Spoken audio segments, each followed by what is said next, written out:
Cada una de estas metáforas era una designación del Antiguo Testamento de Israel. Israel era la novia de Dios, la viña de Dios y el rebaño de Dios. Todas ellas se repiten en el Nuevo Testamento. Nosotros somos la novia de Cristo. Somos las ramas de las cuales Él es la vid. Y también somos su rebaño, del cual Él es el pastor. En el Antiguo Testamento, Oseas nos dice que Dios contempló a Israel en su juventud. Dios tomó a Israel para sí mismo. Dios hizo un pacto matrimonial con Israel. Espiritualmente, Israel se convirtió en el pueblo que era la novia de Dios. Y desde ese momento tuvo que lidiar con la infidelidad continua de Israel. Los actos continuos de adulterio espiritual de Israel, quien incesantemente fue tras otros dioses. Israel, dice Oseas, era verdaderamente una mujer infiel. También en el Nuevo Testamento, la iglesia es vista como una vid, tal como se nos ve como una novia. Y en el Antiguo Testamento, la vid o la viña representaba a Israel. Dios dijo que fue y plantó un viñedo. Él dijo que lo plantó en una colina fértil. Y esta era una imagen de Dios sacando a Israel de Egipto y situándolos en Canaán. Dios dijo, los removí y planté esta viña en esta ladera muy fértil. Allí echó raíces y llenó la tierra. Y entonces Dios construyó una torre de vigilancia y desde allí custodiaba la viña. Y también erigió un lagar para preparar la vendimia. Y él miró su viña, nos dice Isaías, y quería que su viña produjera juicio. Pero la viña dio uvas silvestres de iniquidad. Y él miró su viña, nos dice Isaías, y quería que su viña o su vid produjera justicia. Pero la viña dio uvas silvestres de iniquidad, vileza, clamor y pecado. Entonces, Isaías 51 nos dice que Dios devastó su viña, y lo hizo. La tercera metáfora del Antiguo Testamento que Dios usó comparó a Israel con un rebaño, y Él era el pastor de Israel. Él llevó a José como a un rebaño, dice la Biblia. Tal como Él los había redimido de Egipto, dice Isaías, los llevó y los cargó como si llevara un cordero. Así que después de la cautividad de Babilonia, Isaías dice otra vez, Él reunió a los corderos en sus brazos y llevó suavemente a las recién paridas. Y Dios tiene una relación con Israel que es la de un pastor con su rebaño. Vemos las tres imágenes que Dios usó para determinar su relación con Israel en el Antiguo Testamento. Cada una de estas imágenes muestra la relación de Dios con Israel y enfatiza, noten esto, que el trato de Dios con su pueblo era directo. Era directo y era un ministerio de salvación soberano, así como también un ministerio de protección. Por lo tanto, en el Antiguo Testamento, Dios escogió a Israel como su novia. Él plantó a Israel como su viña. Él guió a Israel como su rebaño. Cuando llegamos al Nuevo Testamento, Jesús audazmente aplica estas mismas metáforas a la iglesia. Él enfatiza aún más la relación personal. Permítanme ilustrarlo. En primer lugar, la metáfora del Antiguo Testamento del matrimonio. Jesús la aplica a nosotros diciendo que Él es el novio y nosotros somos, ¿qué? La novia. Él dice, yo soy el novio. Y recuerden que en los evangelios, cuando el esposo se presentaba, el ayuno era innecesario. Continuemos con los festejos, el esposo está aquí. Pablo describe esta metáfora con más detalle con referencia al sacrificio amoroso de Cristo por la iglesia. Habla también sobre el liderazgo de Cristo en la iglesia, su propósito final para la iglesia. Cristo ha tomado a la iglesia como una novia, y este es el libro de Efesios, a fin de presentársela a sí mismo una iglesia gloriosa, que no tuviese mancha, ni arruga, ni cosa semejante, sino que fuese santa y sin mancha. En otras palabras, nos junta como una virgen casta y pura. Y así nosotros, como iglesia, nos relacionamos con Cristo como una novia con el novio. De hecho, al final de Apocalipsis, cuando vayamos a estar con Jesucristo en la gloria, la Biblia dice que tendremos una cena. ¿Qué tipo de cena es? Es una cena de bodas. No solo eso, en 2 Corintios capítulo 5 dice que Dios nos ha dado las arras del Espíritu. Y la palabra griega arra significa literalmente anillo de compromiso. Y la razón por la que sabemos que vamos a estar casados con Jesucristo es porque tenemos un anillo de compromiso que es el Espíritu Santo. La metáfora del matrimonio está a lo largo de toda la escritura de Pablo en particular, y culmina con la visión de Juan de la gran cena de bodas del Cordero en la Nueva Jerusalén, al final del libro de Apocalipsis. Por lo tanto, Jesús utiliza la metáfora del matrimonio para describir a la iglesia. Jesús también tomó la imagen de la viña en la parábola del esposo malvado en Marcos 12. Y allí se refiere a Israel. Y también la extendió, porque en Juan capítulo 15 dice, yo soy la vid, vosotros los pámpanos. Allí se utiliza la misma metáfora. La iglesia son los pámpanos que dependen de la vid. Debemos permanecer en él y tenemos que estar sujetos a la purificación del viñador. Nosotros somos las ramas y él es la vid. Y así, Jesús usó la metáfora de la vid, pero no se detuvo ahí. También utilizó la metáfora del pastor. Juan 10, somos un rebaño. Mis ovejas oyen mi voz y yo las conozco y ellas me siguen. Y Jesús es el buen pastor. Él va al desierto para salvar a tan solo una de sus ovejas perdidas. Él da su vida por las ovejas. Él conduce a las ovejas a buenos pastos. Las protege de los lobos. Esta metáfora se expande a lo largo de todo el Nuevo Testamento. Estas son las 3 metáforas básicas del Antiguo Testamento que Jesús aplicó para la iglesia. Estas son las principales. Hay otras 4. Estas son las principales que se encuentran en el Antiguo Testamento. Hay otras 4 a las que se alude en el Antiguo Testamento que Cristo también utiliza o que el Nuevo Testamento aplica a la iglesia. Y son las siguientes. El pueblo de Dios también es un reino. Y un reino es un dominio donde alguien es soberano. Y nosotros, amados hijos, hermanos, hijos de Dios, hermanos de Cristo, estamos bajo el dominio del gobierno de Dios y de Cristo. En estos momentos, estamos literalmente en su reino espiritual en el sentido de que Él nos rige. Somos un reino. Por ejemplo, Pablo dice en Colosenses 1:13, el cual nos ha librado de la potestad de las tinieblas y trasladado al reino de su amado Hijo. Así es, su querido Hijo. Y Cristo ejerce su dominio sobre nosotros por medio del Espíritu Santo. Si usted lee cuidadosamente entre líneas, eso es lo que se está diciendo. Esto es lo que dice Romanos 14:17. Porque el reino de Dios no es comida ni bebida, sino justicia, paz y gozo en el Espíritu Santo. Somos literalmente un reino.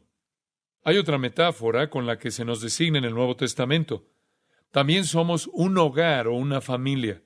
Somos hijos de Dios y hermanos de Cristo. Somos coherederos de acuerdo con Romanos capítulo 8. Hermanos de acuerdo con Hebreos capítulo 2. Dios nos ha hecho nacer de nuevo en su familia. Él nos ha adoptado.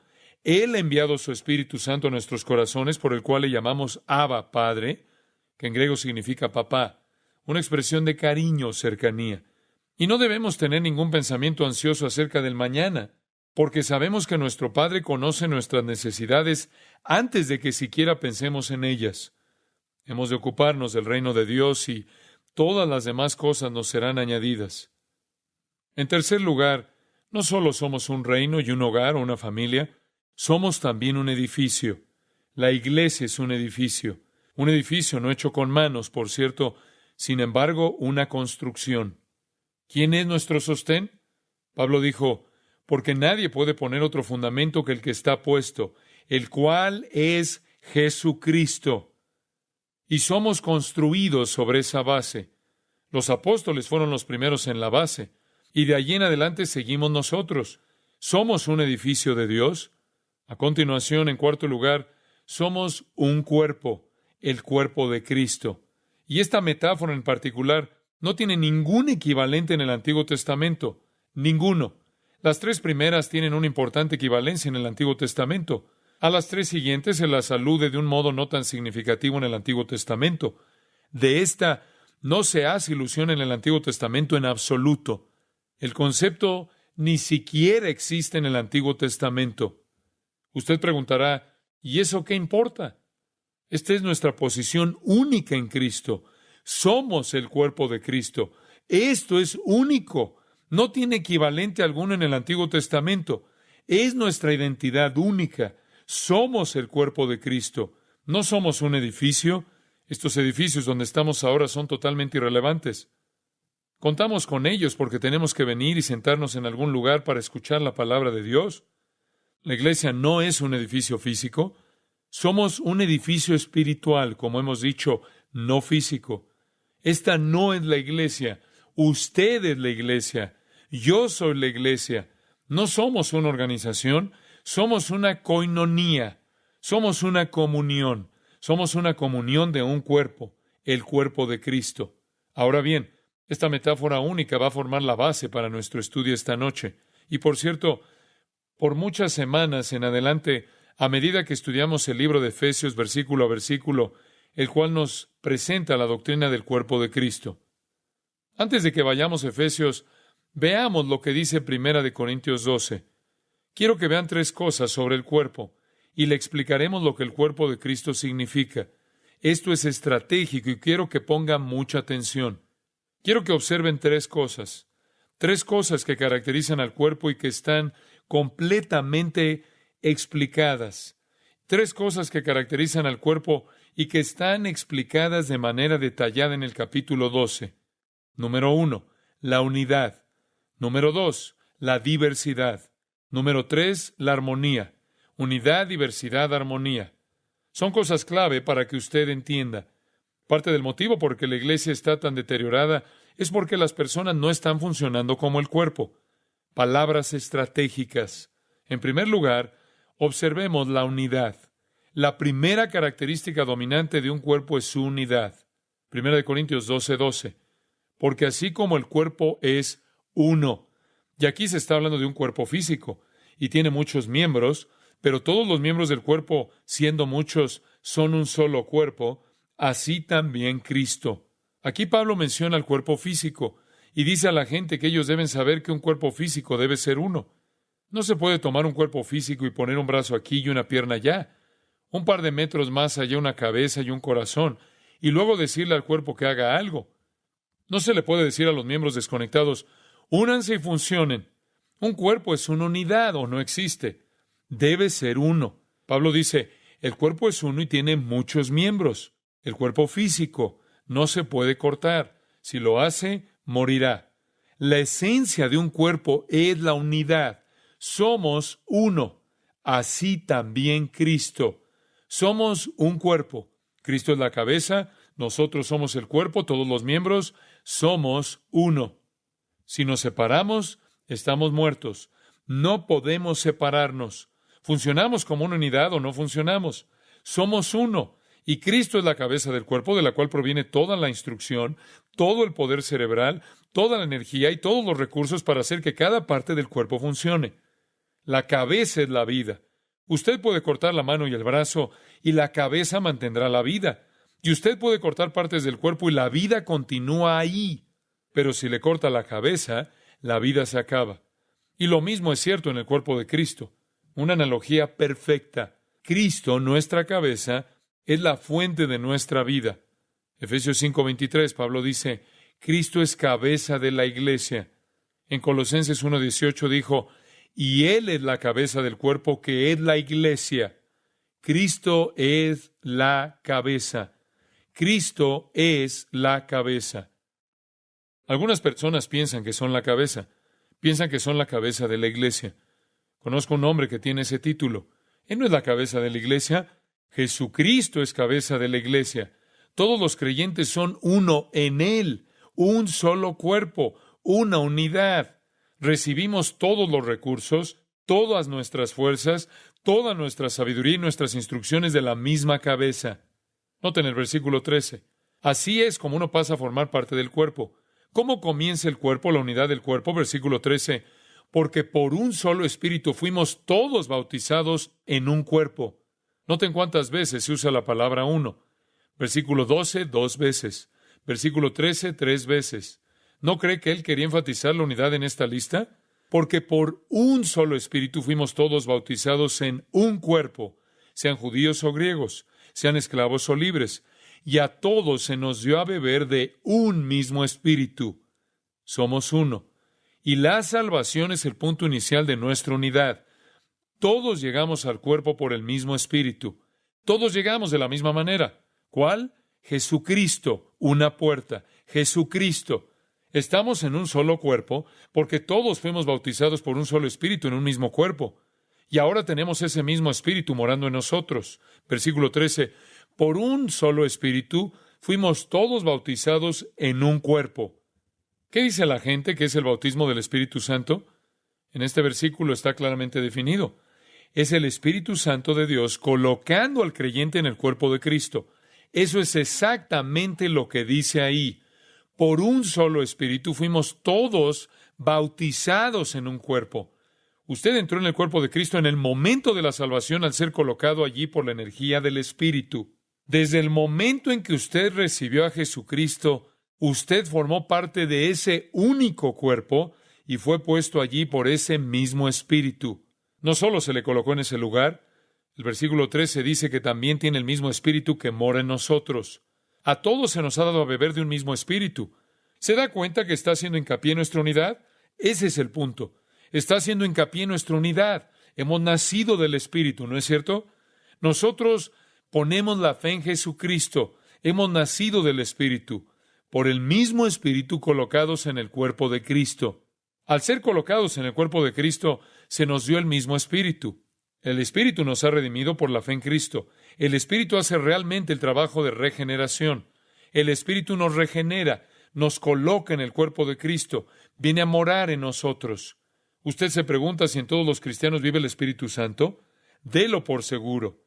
Es un hecho. Romanos 8:9 lo dice. Si alguno no tiene el Espíritu de Cristo, no es de él. No existe el creyente que no tenga el Espíritu Santo. No existe tal cosa. Si alguno no tiene el Espíritu de Cristo, no es de él. Inviértalo. Si usted le pertenece a él, usted tiene el Espíritu Santo. Recibe el Espíritu Santo, primero que nada.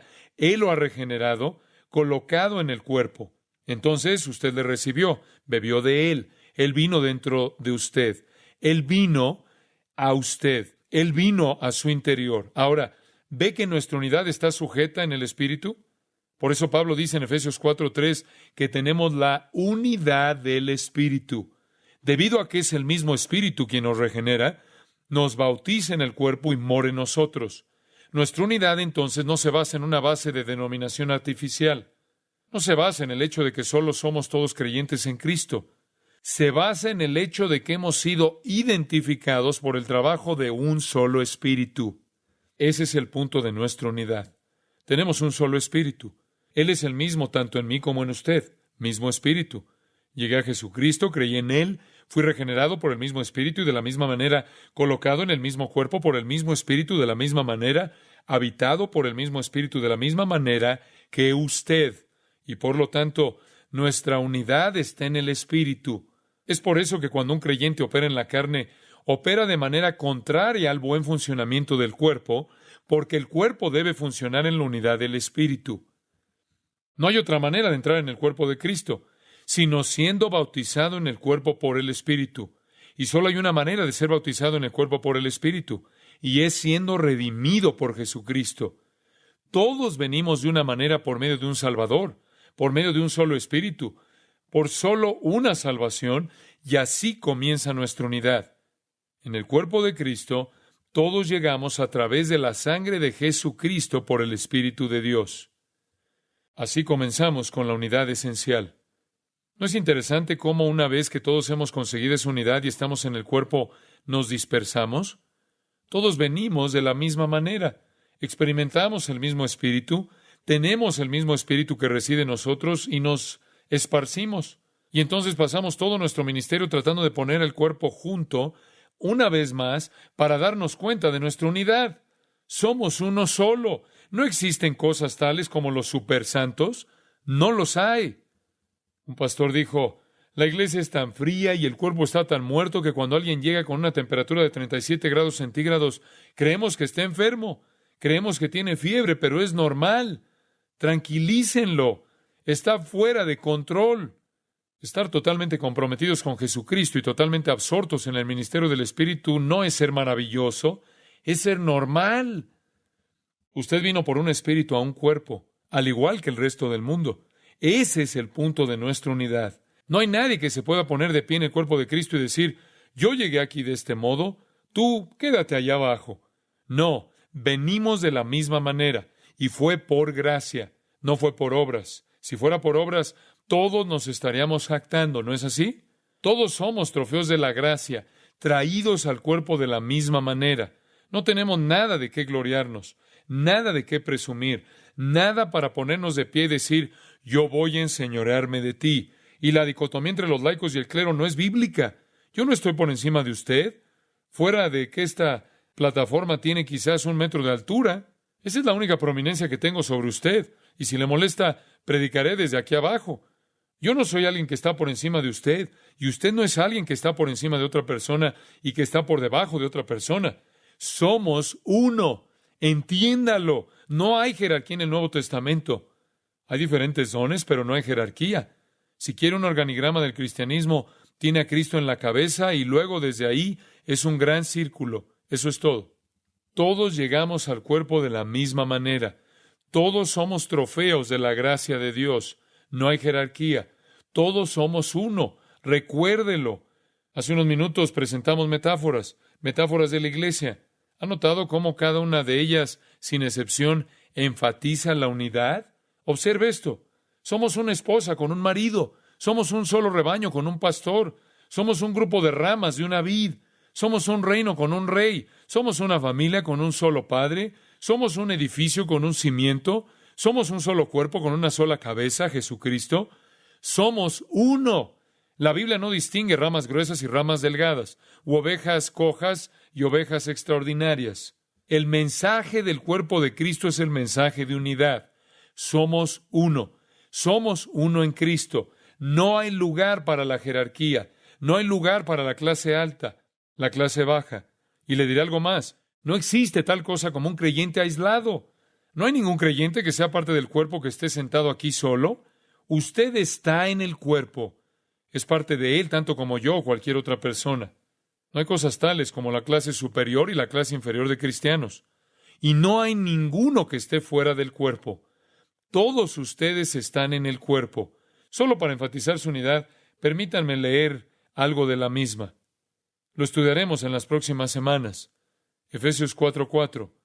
Un cuerpo y un espíritu, como fuisteis también llamados en una misma esperanza de vuestra vocación. Un Señor, una fe, un bautismo, un Dios y Padre de todos, el cual es sobre todos y por todos y en todos. Una. ¿Lo ve?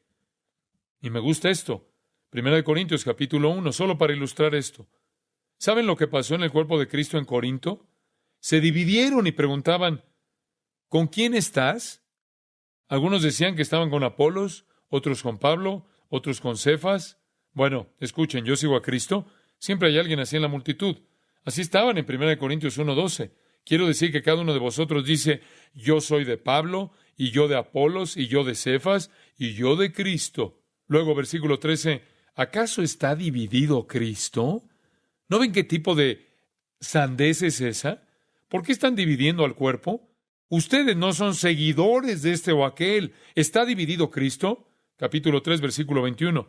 Así que ninguno se gloríe en los hombres. Uno no va por ahí diciéndole sigo a él o a este otro.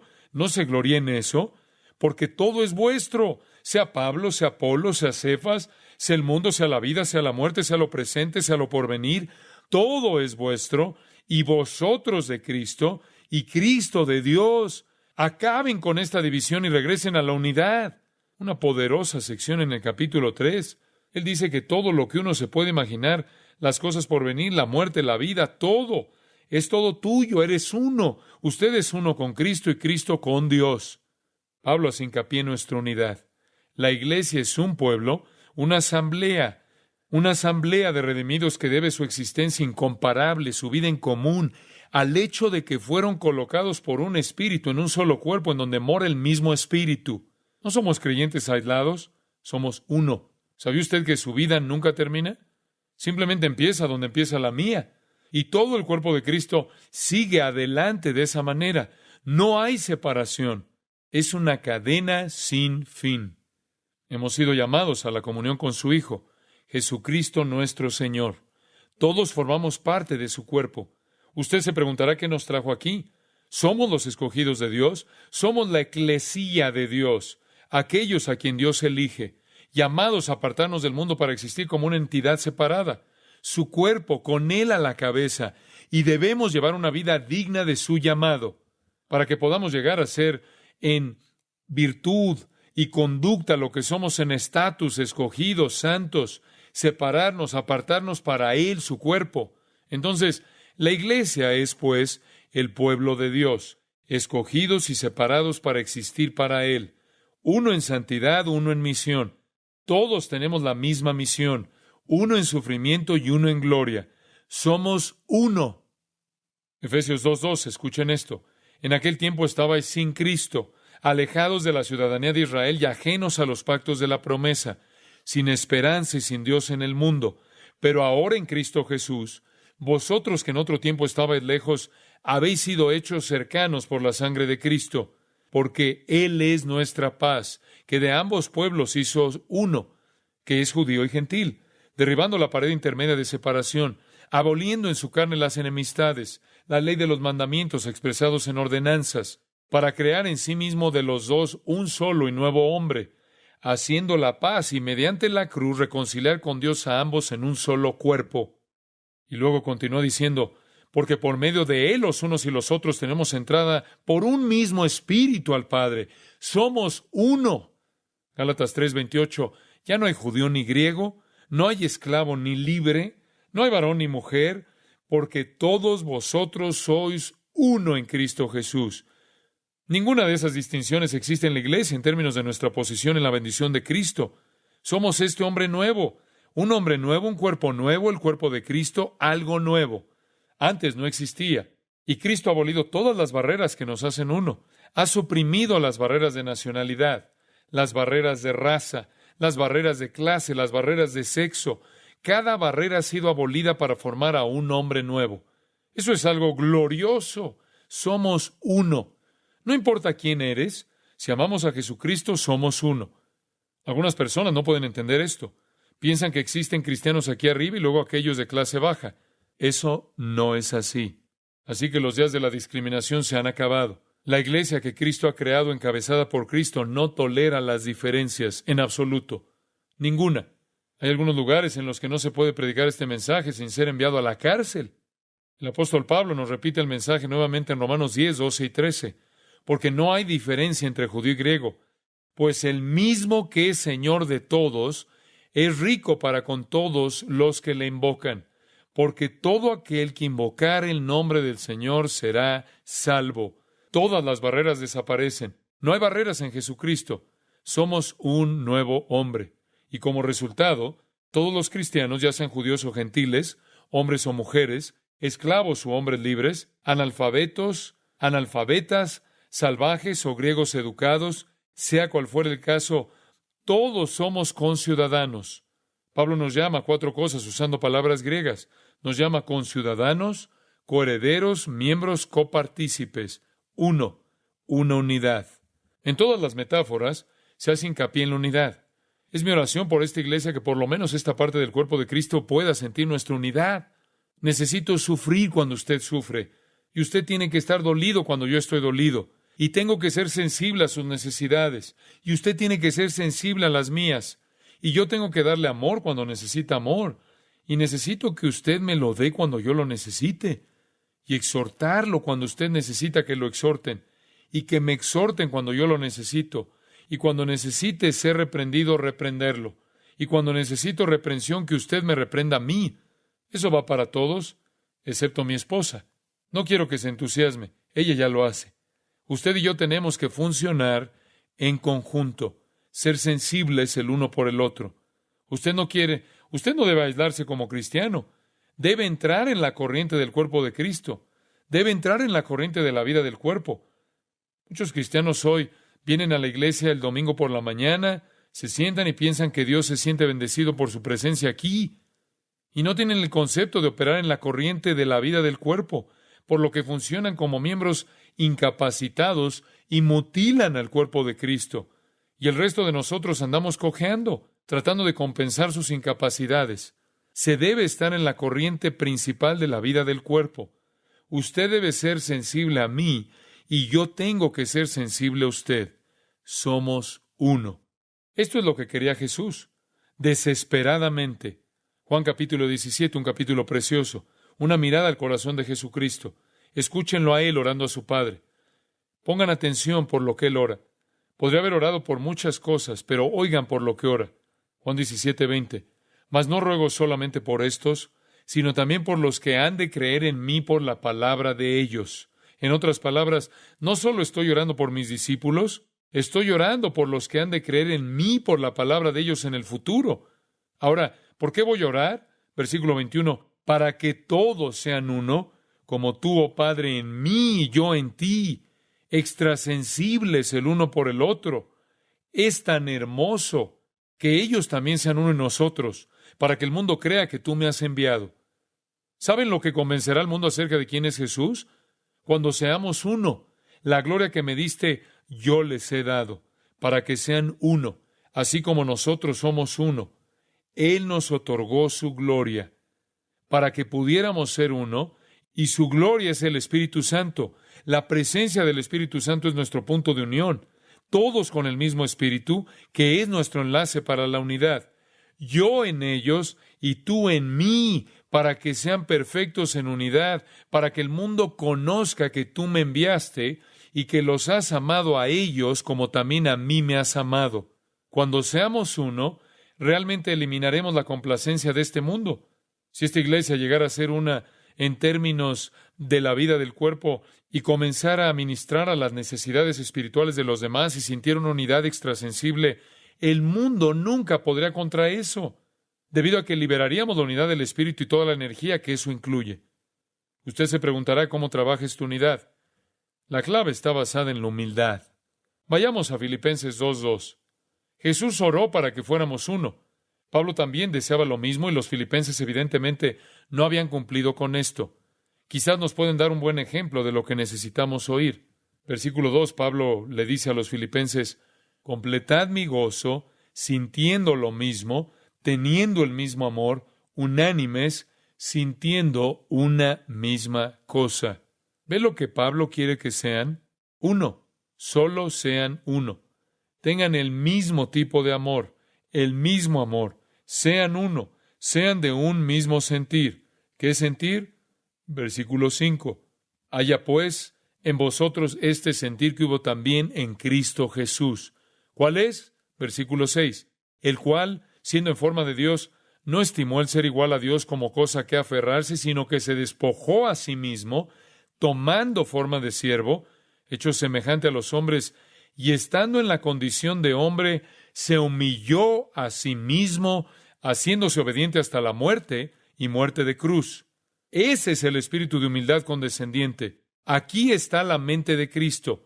Él estaba allí, vino y fue obediente hasta la muerte. Esa es la humildad. ¿Ya sabe cómo llegamos a ser uno? Versículo 4. No mirando cada uno por lo suyo propio, sino cada cual también por lo de los otros. ¿Ya sabe cómo llegamos a ser uno? Siendo como Jesús y diciendo, mira, no importa mi persona, solo quiero venir aquí, y si eso significa sufrir para mostrar mi amor, voy a sufrir. La humildad solo dice que yo no me preocupo por mi persona. Solo me importas tú. ¿Se imagina lo que pasaría si todos nosotros no nos preocupáramos para nada por nosotros mismos y por todo para los demás? Usted estaría muy bien cuidado. Todo este cuerpo cuidaría de usted. Pero la mayoría de los cristianos pasa mucho tiempo cuidando de sí mismos. Si alguna vez aprendiéramos, y por el Espíritu de Dios podemos, simplemente empezar a preocuparnos por los demás, nos ahogaríamos en cuidado y amor. Es la mente de la humildad. Yo no importo. ¿Por qué debería preocuparme por mí mismo? Yo solo quiero cuidar de ti. No hay egos heridos, no se ofende a nadie. La mente de la humildad era la mente de Cristo. Cuando Cristo llegó aquí, nunca trató de mantener su ego. Le escupieron y ahí permaneció parado. Le clavaron en la cruz, colgaba de allí. No dijo que no podían hacerle eso a él, que no lo toleraría. La mente de la humildad dice que si esto significa tu salvación y si esto significa tu beneficio y tu bendición, voy a sufrir, porque solo me preocupo por ti. ¿Eso suena extraño? Tristemente, pero eso es lo que el concepto del cuerpo significa. Es cuidar del otro y no cuidar de uno mismo. ¿Lo sabía? De eso se trata. En Romanos 12:3 dice Pablo, digo pues, por la gracia que me es dada a cada cual que está entre vosotros, que no tenga más alto concepto de sí que el que debe tener, sino que piense de sí con cordura, conforme a la medida de la fe que Dios repartió a cada uno. Porque de la manera que en un cuerpo tenemos muchos miembros, pero no todos los miembros tienen la misma función, así nosotros, siendo muchos, somos un cuerpo en Cristo y todos miembros los unos de los otros. Todos estamos en el cuerpo de Cristo. ¿Cómo hacemos para obtener nuestra unidad? Al no pensar en mí, sino en ti. Usted no tiene que preocuparse acerca de su propio ego. Usted no tiene que preocuparse de sus pequeños problemas. Usted no tiene que ser tan egocéntrico en todos sus pensamientos que siempre sean acerca de usted. Simplemente extienda la mano y toque la vida de alguien y olvídese de sí mismo. Somos uno. Y el punto de fusión para nuestra unidad debe ser la humildad. Usted preguntará ¿hasta dónde? Usted podrá ser pisoteado. Que le pisoteen. ¿Cree que Dios le puede restaurar? Sí. 1 Corintios 6. Espero que ninguno de ustedes esté en litigio en este momento. 1 Corintios capítulo 6 está a punto de ser devastado. 1 Corintios 6, 7 y 8 me encanta. Aquí Pablo está condenando a un cristiano que demanda a otro cristiano. Va a la corte y argumenta públicamente con él. Por cierto, es ya una falta en vosotros que tengáis pleitos entre vosotros mismos. ¿Por qué no sufrís más bien el agravio? ¿Por qué no sufrís más bien el ser defraudados? ¿Por qué no dejarme más bien ser defraudado? Solo aprenda que no podría importarle menos lo que le ha pasado. ¿Y quiere saber algo? Algún hermano le puede haber defraudado, pero algún otro hermano le va a ayudar, ya que una persona generosa y una persona cariñosa recibe lo que da y recibe de regreso el amor que entregó. Cristo es nuestra cabeza. Nosotros somos el cuerpo y estamos para servir el uno al otro en amor. La humildad es la clave. Hay una segunda clave como la humildad y es el amor. Hay un versículo que es tan conmovedor, Juan 13:34, cuando Jesús dice, un mandamiento nuevo os doy, que os améis unos a otros. ¿Ahora ve lo que significa el amor? Al amor no le importa lo que pase.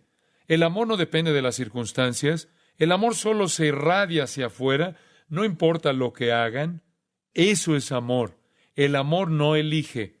El amor está ahí. Todo el que se interponga en el camino recibe amor. Hay personas que dicen, yo amo a esa persona en el Señor, que es como decir que la odia. Es lo mismo, ¿no? No puede amar a alguien en el Señor. Usted la ama o no. Y Jesús dijo, esto no es una opción, este es un nuevo mandamiento. Usted dice, bueno, no tenemos la capacidad. Oh, sí. Romanos 5:5. El amor de Dios ha sido derramado en nuestros corazones. Un mandamiento nuevo os doy, que os améis unos a otros como yo os he amado, que también os améis unos a otros. Y cuidado con esto. En esto conocerán todos que sois mis discípulos, si tuviereis amor los unos con los otros. ¿Sabe usted cómo convencer al mundo de que Jesús es real y que realmente le amamos? La mayor evangelización en el mundo es tanto amor que el mundo no puede entenderlo. Si el principio que trae nuestra unidad es la humildad, la marca de nuestra unidad es el amor. Pablo se lo dijo a los tesalonicenses, el Señor os haga crecer y abundar en amor unos para con otros. Juan dijo que este es el mensaje que habéis oído desde el principio, que os améis los unos a los otros. ¿Está seguro que usted ama? ¿Ama como Cristo amó? ¿O es tan protector de su ego que cada vez que algo sale mal, toma represalias y reacciona y se amarga? Y si todo no es como le gusta, y si la iglesia no es como le gusta, y si tal hermano y tal hermano, ¿ese es el tipo de persona que es? ¿O es usted la clase de persona amorosa que no importa cuáles sean las circunstancias, su amor solo brota y todo lo que hay ahí afuera lo recibe? Somos uno. Y el principio de nuestra unidad es la humildad y la marca de la unidad es el amor. Es el tipo de amor que se humilla. Es el tipo de amor que se dirige a su hermano y dice, hermano, he tenido un resentimiento contra usted y quiero pedirle que me perdone y quiero comenzar a amarle. Esa es la clase de amor que es. Y entonces es el tipo de amor que dice, hermano, yo te perdono. Y es la clase de amor que dice, hermano, lo siento, lo siento. Es el tipo de amor que no critica a los demás para edificarse. Y es la clase de amor que ama sin importar el costo, el dinero, el prestigio, la posición, no importa. Nuestra unidad se incrementará y afectará nuestra humildad y amor. Ahora voy a decirlo de esta manera. Si usted siente algo que no sea amor por algún creyente, para que el cuerpo de Cristo sea alguna vez saludable, usted va a tener que orar a Dios, arrepentirse y confesar, e ir a ese creyente y arreglar las cosas. Tiene que ir con ese creyente y arreglar las cosas. Tenemos que tener su amor. Así es, el suyo. Escuchen todos. Debemos tener su amor para la unidad del cuerpo. Nunca la tendremos sin el suyo. Tenemos unidad posicionalmente, tenemos que tenerla en la práctica o el mundo nunca la conocerá. Y experimentaremos la alegría de la vida del cuerpo. Y por eso somos uno. Practiquemos nuestra unidad posicional. La segunda cosa sobre el cuerpo, regresemos un minuto a 1 Corintios 12. Si el primer aspecto del cuerpo es la unidad, el segundo aspecto es la diversidad. Diversidad. Somos uno y sin embargo somos muchos. Ahora el versículo 14 de 1 Corintios 12. Además, el cuerpo no es un solo miembro, sino muchos. La unidad es nuestra base. La diversidad es cómo funcionamos. El cuerpo es uno, y sin embargo hay brazos y dedos y todas las diversas partes y oídos, ojos y todos los diferentes miembros del cuerpo, cada una claramente con una función única de funcionamiento, y sin embargo como uno solo. El versículo 14 dice, además, el cuerpo no es un solo miembro, sino muchos. Hay diversidad dentro del cuerpo. Todos somos diferentes. Romanos 12, teniendo diferentes dones según la gracia que nos es dada. En otras palabras, si Dios le da un don espiritual, Él le da la cantidad de fe para ponerlo a funcionar. ¿Se imagina lo que sucedería si Dios le hubiera dado un don en particular y no la fe para desempeñarlo? Sería frustrante. O si Dios le hubiera dado demasiada fe con respecto al don que Él le ha dado. Dios equipara la medida de la fe con los dones para que usted siempre tenga la cantidad exacta de fe para desarrollar el don adecuado. Estos van a ser breves, solo se los mencionaremos, pero la diversidad es importante. Todos tenemos dones diferentes. Vamos a hablar de los dones del Espíritu cuando estemos en Efesios, por lo que no vamos a agotar el tema. El versículo 4 de este capítulo. Permítanme que se los lea. Ahora bien, hay diversidad de dones. Estos no son talentos, no son habilidades innatas. Estos son dones otorgados por el Espíritu. Cuando usted se convierte en cristiano, Dios, a través de su Espíritu, le provee a usted un don específico. Son dados por el Espíritu dones divinos que usted posee. Hay diversidad de dones, pero el Espíritu es el mismo. Ahora podrá ver que el cuerpo necesita esto, ¿verdad? Tenemos que complementarnos. Nosotros no podemos ser todo, ¿no es cierto? Yo puedo hacer una cosa, usted puede hacer una cosa, alguien más puede hacer otra cosa y así nos ministramos por la salud del cuerpo. Cualquier órgano que no funciona mutila y paraliza el cuerpo. Hay diversidad de dones con el mismo Espíritu. Hay diversidad de ministerios, el mismo Señor. Hay diversidad de actividades, pero el mismo Dios. Es la diversidad en la unidad. Porque a éste es dada por el Espíritu palabra de sabiduría, a otro palabra de ciencia según el mismo Espíritu. Algunas personas lo tienen o lo aprenden. Ellos conocen la palabra de Dios. A otro, fe. ¿Sabe usted que la fe es un don dado por el Espíritu? Algunas personas tienen ese don, algunas personas no.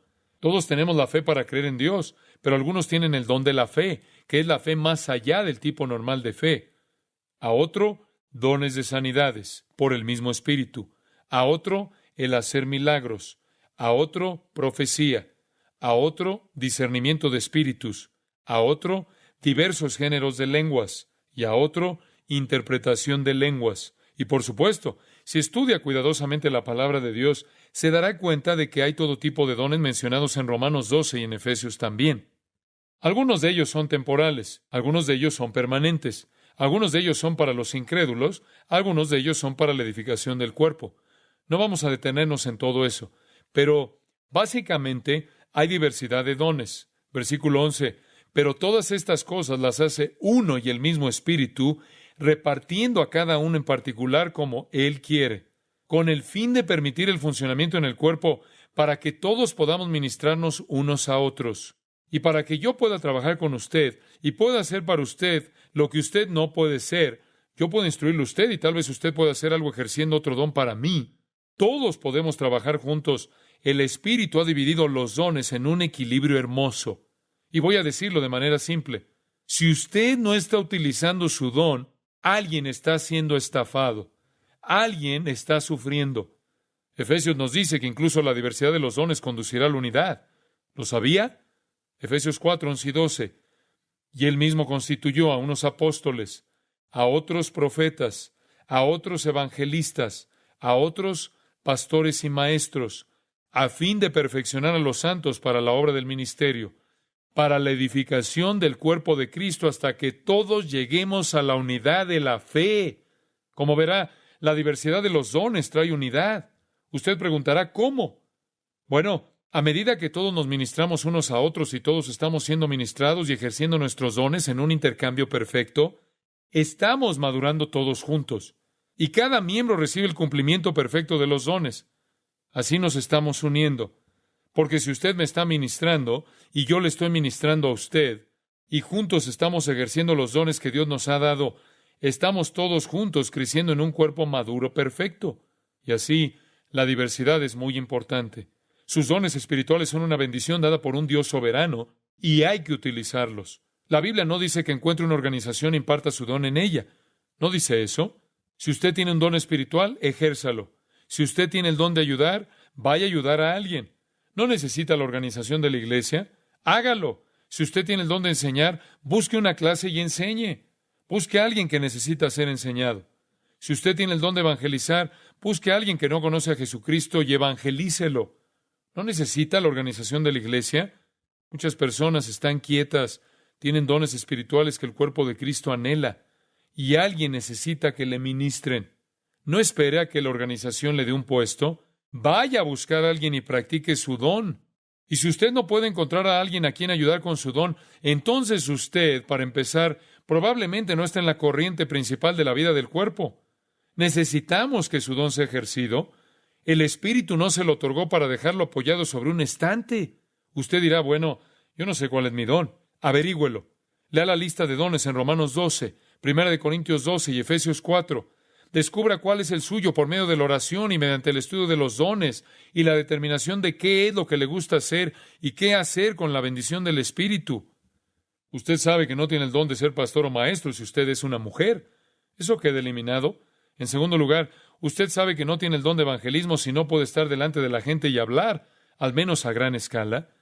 Si le gusta trabajar con la gente, tal vez tenga el don de ayudar. Si usted es un gran organizador, tal vez usted tiene el don de administrar o gobernar. Sea cual fuere, usted los descubrirá y le prometo que si usted es honesto y quiere saberlo, el Espíritu Santo se lo mostrará. Y no se preocupe por esta iglesia. No se preocupe por Grace Community Church. Encuentre a alguien que necesite ser ministrado y ministreles. Usted no necesita esta organización para ejercer su don. Si lo hace, está apoyado en una muleta. Utilice su don. Si no hay vacante en la estructura, vaya a ministrar a...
colored fading nights. We chase the ghosts of summer through streets of neon glow.